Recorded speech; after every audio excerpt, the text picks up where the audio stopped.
नमस्कार दोस्तों, जन मुद्दों की बात धर्मराज के साथ मेरे शो में आप सबका स्वागत है। आज मैं जिस मुद्दे पर आपके सामने बात करने जा रहा हूं,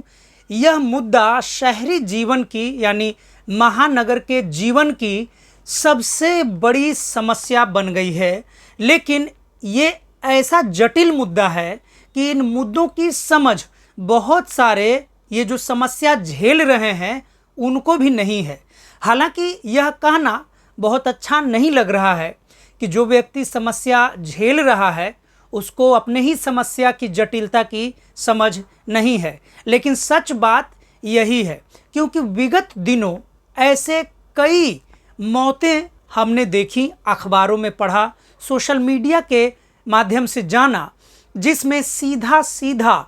उनकी मौतों का जिम्मेदार वे कंपनियां थीं, वे संस्थान थे जिनके साथ उनके संबंध थे, जिनसे वे जुड़े हुए थे, जहां वे काम करते थे। जहां हम काम करते हैं तो हमारी उम्मीद होती है कि जब हम काम करते हैं तो उस काम के एवज में हमें जीवन में जीने के लिए इतने पैसे यानी संसाधन उपलब्ध हों जिससे हमारा जीवन यापन सम्मान पूर्वक हो सके।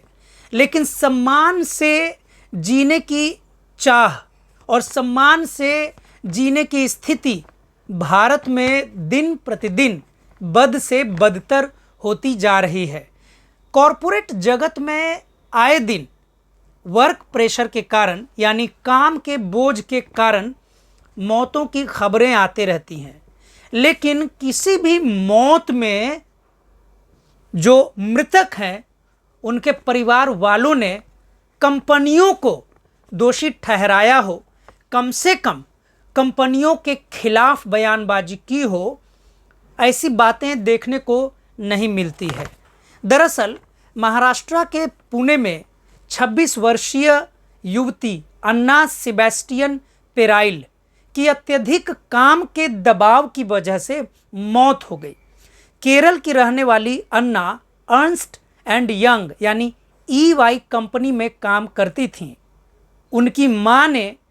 काम के दबाव का आरोप लगाते हुए कंपनी के प्रमुख, जिनका नाम राजीव मेमानी है, को ईमेल भेजकर पूछा है। मां द्वारा कंपनी को भेजे गए इस ईमेल का अभी तक हालांकि कोई जवाब नहीं आया है और न ही कोई प्रतिक्रिया आई है। इसी मुद्दे पर अपने फेसबुक पे पोस्ट में विस्तार से लिखते हुए जवाहरलाल नेहरू विश्वविद्यालय के से पढ़े हुए स्कॉलर इकबाल अभिमन्यु ने और आउटलुक के पत्रकार इकबाल अभिमन्यु ने बहुत ही सुंदर पोस्ट यानी कम शब्दों में विस्तार से इस प्रसंग को समझाया है। वे लिखते हैं, मुंबई में बड़ी अकाउंटिंग कंपनी एर्नस्ट एंड यंग की एक 26 वर्षीय चार्टर्ड अकाउंटेंट जिनका नाम अन्ना सेबेस्टियन पेराइल, जो अभी मैंने आपको बताया, की मौत महज 4 महीने नौकरी करने के बाद हृदयाघात से हो गई है। एक दर्द भरी चिट्ठी में उसकी मां ने कंपनी के भारतीय CEO को बताया कि कैसे उनकी बेटी से 18 घंटे काम करवाया जाता था। गुहार लगाने पर भी सप्ताहांत में भी खाली समय यानी वीकेंड हम जिसे बोलते हैं, वीकेंड पर भी खाली समय नहीं मिलता था और मैनेजर प्रताड़ना की हद तक परेशान करता था। इसे भारत में बेतहाशा काम के चलते हो जाने वाली मौत के सुर्खियों में आने का पहला मामला माना जा सकता है। दरअसल अगर आप इस पोस्ट पर ध्यान देंगे तो ऐसा पहली खबर है जिसे भारत के सभी मुख्य धारे की मीडिया ने कवर किया है, न्यूज़ में छापा है। आश्चर्य की बात है कि जिस NDTV पर खुद एक भारत के सबसे बड़े व्यापारी गौतम अडानी का कब्जा है यानी पकड़ है, उनकी कंपनी के अंतर्गत NDTV काम करती है, सबसे अधिक शेयर गौतम अडानी के हैं।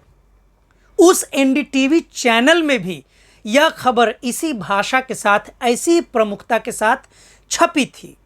जापान आदि देशों, आगे इकबाल अभिमन्यु लिखते हैं कि जापान आदि देशों से करीब 1 दशक से ऐसी खबरें आती रही हैं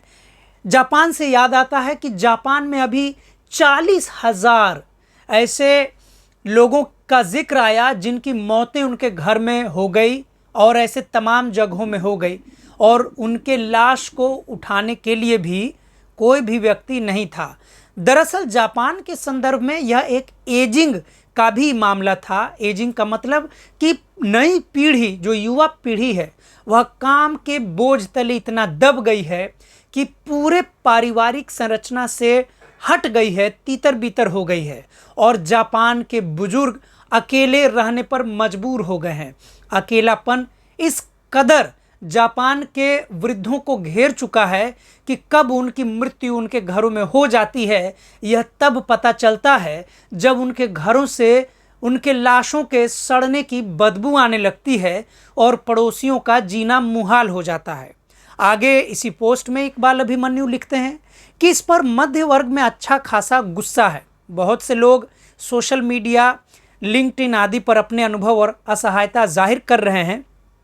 लेकिन ऐसे हजारों लाखों मौतें भारत की फैक्ट्रियों और अनौपचारिक क्षेत्र में काम करने वाले श्रमिकों में दशकों से दर्ज की जा चुकी हैं। फर्क सिर्फ शारीरिक और मानसिक काम का है। 2-3 दिन पहले ही गुड़गांव क्षेत्र के एक वीडियो में मजदूर बता रहे थे कि अगर वे दिन में 8 घंटे ओवरटाइम न करें तो घर भेजने लायक पैसा बिल्कुल नहीं बचता। इन सब की जड़ में श्रम कानूनों को बेअसर करते करते खत्म कर दिया जाना है और यूनियनों की अनुपस्थिति है। जिन यूनियनों और हड़तालों को आप विकास में बाधक,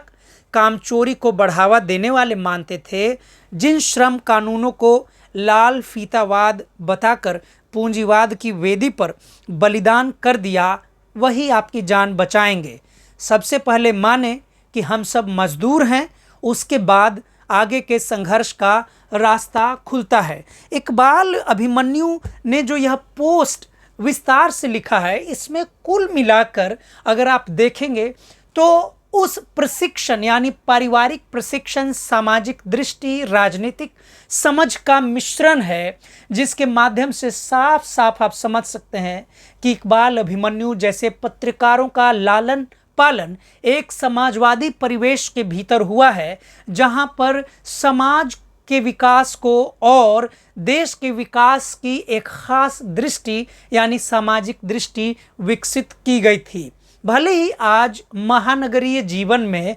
बहुत बड़े बड़े लोग मोटे मोटे पैसे कमाते हैं, यानी कि पैकेज नुमा सैलरी सालाना पाते हैं, लेकिन इन सैलरियों के एवज में वे क्या गंवाते हैं वे समझकर भी सार्वजनिक रूप से या तो बोल नहीं पाते, या उनके बोले जाने जैसी जगह मौजूद नहीं है, या यूं कहें कि वे इतने अवसाद में जा चुके हैं, निराशावाद इतना उनके मन में घर कर चुका है, सरकारों से इतनी निराशा हो चुकी है कि उनको लगता है कि ये सब बातें बोलने से कुछ नहीं होगा, बल्कि और निराशा ही हाथ लगेगी। अभी अभी तमिलनाडु से भी एक ऐसी ही खबर आई है, जिसमें एक कॉरपोरेट में काम करने वाला इंजीनियर अपने काम से इतना उकता गया, काम के बोझ से इतना परेशान हो गया कि उसने खुद को बिजली में करंट लगाकर अपनी जान दे दी। ये सब मौतें अगर आप देखेंगे तो आपको हास्यास्पद लग सकती हैं, लेकिन आप अगर विस्तार से संजीदा होकर इन मुद्दों के बारे में सोचेंगे तो आपको दरअसल समझ में आएगा कि जैसे जैसे हमारा भारतीय राजनीतिक राज्य की संरचना में वेलफेयर स्टेट यानी कल्याणकारी राज्य की मात्रा घटती जा रही है, भारत के सबसे जागरूक नागरिकों पर भी रहने सहने का बोझ यानी जीवन यापन का बोझ इस कदर बढ़ता जा रहा है कि वे अपना भरण पोषण नहीं कर पा रहे हैं। हर रोज़ हमारे जीवन में जहां राजनीतिक रूप में यानी सरकारों की कल्याणकारी उपस्थिति कम हो रही है और सर्विलांस की उपस्थिति बढ़ रही है, जहां राज्य आपके मोबाइल से लेकर लैपटॉप में हर जगह घुस चुका है। उस राज्य को नहीं पता है कि उनके देश के यानी उस राज्य के नागरिक किस प्रताड़ना से गुजर रहे हैं। अगर आप देखेंगे हाल फिलहाल में जो फैक्ट्रियों में पुराने समय में यानी कम से कम 15-20 साल पहले तक भी यूनियन की बात आती थी, तमाम फैक्ट्रियों में हड़तालों की चर्चा होती थी, उन हड़तालों पर ताला लगा दिया गया है। उन हड़तालों पर यूनियन नेताओं पर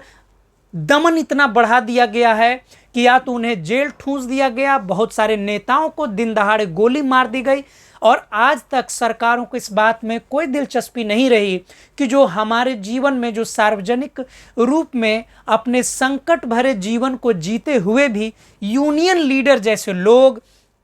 जो जीवन यापन कर रहे थे, लेकिन जिनके मन में एक बराबरी के समाज निर्माण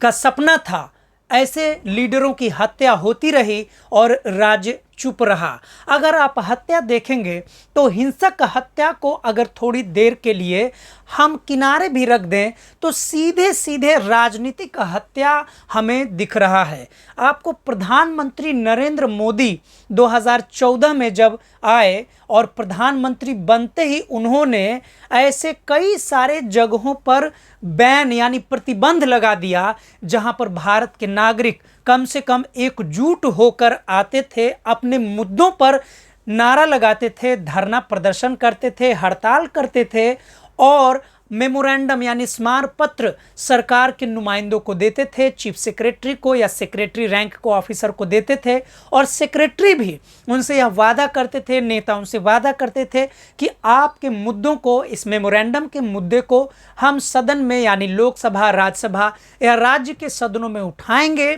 और इसका निवारण करेंगे। प्रधानमंत्री नरेंद्र मोदी के आते ही जंतर मंतर, जो भारत का सबसे लोकप्रिय धरना प्रदर्शन का जगह था, वर्षों तक उस जंतर मंतर पर विरोध प्रदर्शन को खत्म कर दिया गया। बहुत सारे स्थानों को तो कोरोना वायरस में लॉकडाउन के नाम पर जो बंद किया गया, आज भी उन जगहों पर प्रदर्शन की अनुमति नहीं मिलती है। ऐसे तमाम जगहें हैं जहां पर अगर आप देखेंगे तो भारत के विश्वविद्यालयों में जो कार्यक्रम होते थे, जो राजनीति के माध्यम से जो देश के प्रबुद्ध छात्र, छात्र नेता अपने मुद्दे उठाते थे, राजनीति की आलोचना करते थे, देश की राजनीति किस दिशा में जा रही है इस पर टीका टिप्पणी करते थे, ऐसे जलसे के जगहों को पूरी तरीके से खत्म कर दिया गया है। अगर आप चाहे बात करें इलाहाबाद विश्वविद्यालय का, जहां पर अपने राजनीतिक मुद्दों और अपने व्यक्तिगत समस्याओं को जिसका सीधा सीधा संबंध इलाहाबाद विश्वविद्यालय के कार्यवाही से है, उस कार्यवाही के लिए मुद्दे यानी अपने धरना प्रदर्शन के लिए करने पर भी आपने वो वीडियो मेरे ही चैनल पर है, अगर आप पीछे जाएंगे तो देखेंगे कि कैसे विश्वविद्यालय के कर्मचारी यानी प्रॉक्टर, चीफ प्रॉक्टर जैसे लोग छात्रों पर सीधा सीधा हमला कर रहे हैं। और इलाहाबाद विश्वविद्यालय, जहां से भारत के कई प्रधानमंत्री विश्वविद्यालय की राजनीति के माध्यम से उभरे, उसी विश्वविद्यालय में राजनीति को पूरी तरह से कुचल दिया गया। अगर आप बात करें बनारस हिंदू विश्वविद्यालय की, तो बनारस हिंदू विश्वविद्यालय में विगत 10 वर्ष में यानी 1 दशक में छात्राओं की सुरक्षा संबंधी, छात्राओं की उत्पीड़न संबंधी इतने बड़े बड़े प्रदर्शन हुए जो पिछले 20-30 सालों में बनारस हिंदू यूनिवर्सिटी में नहीं हुए थे। लंका गेट पर हजारों छात्र 2-3 दिन तक लगातार छात्रा उत्पीड़न के विरोध प्रदर्शन के खिलाफ बैठे रहे, लेकिन उस पर अंततः कोई सुनवाई नहीं हुई और किसी तरह उन मामलों का रफा दफा कर दिया गया। हाल में ही बीएचयू की घटना में संलिप्त जो छात्रों के उत्पीड़न में जो संलिप्त थे, उन छात्रों को हाल में ही जब बेल पर रिहा यानी जमानत दिया गया और जब वे बाहर आए तो उनको लेकर उत्तर प्रदेश में एक खास प्रबुद्ध तबकों में काफ़ी नाराज़गी थी और निराशा था। जवाहरलाल नेहरू विश्वविद्यालय, जिसके नाम पर पूरे देश में अर्बन नक्सल और न जाने आतंकवादी जैसे तमाम, माओवादी जैसे तमाम मुद्दों से जोड़कर यूनिवर्सिटी को बदनाम किया गया, जो खुद एक केंद्रीय विश्वविद्यालय है। यह केंद्रीय विश्वविद्यालय अभी पूरे भारत में जो NIRF रैंकिंग है उसमें नंबर 1 पर है। फिर भी इस विश्वविद्यालय पर 10 साल से लगातार हमले होते रहे। हमलों का कारण कुछ और नहीं, सिर्फ इतना था कि यहाँ पर जो करिकुलम है, जो पढ़ाई लिखाई होती है, जो छात्रों की समझ है, वे अपनी समझ के आधार पर सरकार की तीखी आलोचना करते हैं, उनसे सवाल जवाब करते हैं और उनके नीति निर्धारण को लेकर सरकार पर जिम्मेदारी ठहराते हैं, उन्हें जिम्मेदार बताते हैं कि उक्त नीति में कितनी गड़बड़ियां हैं, क्या जो नीतियां बन रही हैं उन नीतियों का उद्देश्य भारत के नागरिकों की सेवा है या भारत के कॉरपोरेट की सेवा है। इन तमाम मुद्दों के मद्देनज़र जवाहरलाल नेहरू विश्वविद्यालय में बड़े बड़े दमन, सरकारी दमन हुए हैं और उसका जो विस्तार है अब वह कॉरपोरेट जगत से आने लगा है। माना जा रहा था कि भारत में जो सरकारी व्यवस्थाएं हैं, सरकारी संस्थान हैं, सरकारी संस्थान हड़ताल, धरना, प्रदर्शन के कारण बर्बाद हो गए। भारत के समाजवादियों पर पूंजीवादियों ने यह बड़ा आरोप लगाया, लेकिन अब कॉरपोरेट जगत से भी ऐसी खबरें आनी शुरू हो गई हैं जहां पर जो कहने को तो तेज तरार प्रतिभाशाली लोग कॉरपोरेट जगत में बहुत ऊंचे ऊंचे पैकेज पर, यानी बड़े बड़े राशि के पैकेज पर नौकरी ज्वाइन करते हैं और नौकरी ज्वाइन करने के महज कुछ महीनों बाद इतना काम का बोझ उनके ऊपर होता है कि वे निराशा के शिकार होते हैं, अवसाद के शिकार होते हैं और इस भय से कि अगर वे इसकी सूचना अपने ऑफिस में कर्मचारियों को देंगे, बड़े पदों पर बैठे कर्मचारियों को देंगे, तो वे उनकी नौकरी से निकाला जाएगा और अंत में उनके पास रहने के लिए भी पैसे नहीं बचेंगे, खाने पीने के भी लाले पड़ जाएंगे। वो तो कहिए अन्ना सेबेस्टियन पेराइल की माँ का, कि जिनको कम से कम इतनी समझ थी, क्योंकि वह केरल की महिला थी, पढ़ी लिखी होंगी, उन्हें कम से कम इतनी समझ थी कि हम जो भी काम करते हैं, हमारे काम की पहली शर्त है कि हमारी ज़िंदगी रहे और हम सम्मान पूर्वक ज़िंदगी जी सकें। ऐसा कोई भी काम जिसमें इतना प्रेशर हो, जिसमें हमारी मौतें होने लगी, इसका मतलब वह काम नहीं, सीधा सीधा शोषण है। और उस शोषण के खिलाफ अन्ना सेबेस्टियन पेराइल की माँ ने कम से कम मोर्चा संभाला और हिम्मत करके, भले ही उन्होंने अपनी बेटी को खोया, लेकिन हिम्मत करके उन्होंने यह कदम उठाया और उस कंपनी के जहां पर उनकी बेटी नौकरी करती थी CEO को ईमेल भेजा और कारण भेजा। उन्होंने हालांकि यह भी दुख जताया कि उनकी बेटी जिन कर्मचारियों के बीच काम करती थी, नौकरी करती थी, उनसे एक भी कर्मचारी उनकी बेटी के अंतिम समय में नहीं पहुंच पाया। इसके कारण वही हो सकते हैं, वही चिंता हो सकती है। हालांकि भले ही अन्ना सेबेस्टियन पेराइल की माँ को यह बात बुरी लगी हो कि उनकी बेटी की मृत्यु के बाद उनके ही ऑफिस का कोई भी कर्मचारी उनके मौत में यानी अंतिम समय में शरीक नहीं हो पाया, उन्हें श्रद्धांजलि, उन्हें स्मरण करने नहीं पहुंच पाया। लेकिन मुझे लगता है कि उनकी माँ को इतनी तो समझ ज़रूर है कि वह जानती हैं कि जिस परेशानी से उनकी बेटी गुजर रही थी, जिसके कारण उनकी मौत हो गई, वह परेशानी अब उन कर्मचारियों के पास है जो जिंदा है और जिनके पास यह मजबूरी है कि उसी कंपनी में काम करते रहें, अपने अवसाद से, निराशा से जूझते रहें और इस मजबूरी में जीते रहें कि अगला नंबर अन्ना सेबेस्टियन के बाद से उनका भी हो सकता है। अन्ना सेबेस्टियन की मौत से पूरे भारत के कॉरपोरेट जगत में एक सन्नाटा फैल गया, एक सनसनी फैल गई है। कारण यह नहीं है कि ऐसी बातें पहले कॉरपोरेट जगत में नहीं होती होंगी, कारण यह है कि अन्ना सेबेस्टियन के मां ने खुलकर इस बात को कह दिया है कि कॉरपोरेट जगत बाहर से भले ही देखने में चमकदार लग रहा हो, लेकिन कॉरपोरेट जगत में, कॉरपोरेट वर्ल्ड में यह जो शोषण बढ़ रहा है, जिसके कारण मौतें हो रही हैं, मौतों की खबरें सामने आ रही हैं, इसमें कहीं ना कहीं भारत सरकार को जिम्मेदार ठहराया जाएगा और सरकारों से सवाल पूछे जाएंगे कि भारत की बागडोर यानी भारत अगर देश है, एक स्वतंत्र देश है, तो क्या यह कॉरपोरेट से चलेगा या भारत के चुने हुए यानी भारत के नागरिकों द्वारा चुने हुए लोकतांत्रिक सरकारों की भी कोई नागरिकों के प्रति जिम्मेदारी होगी। अगर आपको मेरा चैनल दैनिक अम्बेडकर अच्छा लगता है तो आप इसे सब्सक्राइब करें, लाइक करें, शेयर करें। फिर हम आपसे मिलेंगे किसी नए मुद्दे पर। तब तक के लिए शुक्रिया, धन्यवाद।